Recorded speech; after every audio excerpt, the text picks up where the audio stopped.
காடழிப்பை தடுப்பதற்காக பாதுகாப்பு குழுக்களை நிறுவுவதற்கு சூழல் மற்றும் மீள் புதுப்பித்தல் சக்தி அமைச்சு நடவடிக்கை எடுத்துள்ளது.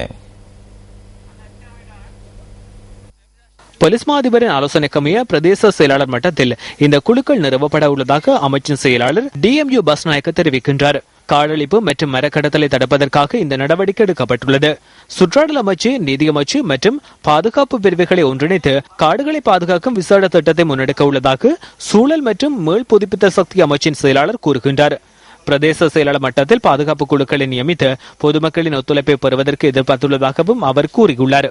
காடுகளின் பரப்பளவை அதிகரித்தல் மற்றும் பெறுமதி வாய்ந்த மரங்கள் வெட்டப்படுதலை தடுத்தல் உள்ளிட்ட பல்வேறு விடயங்களை இந்த பாதுகாப்பு குழுக்களின் ஊடாக முன்னெடுக்க உள்ளதாக அமைச்சின் செயலாளர் DMU பஸ்நாயக்க சுட்டிக்காட்டியுள்ளார்.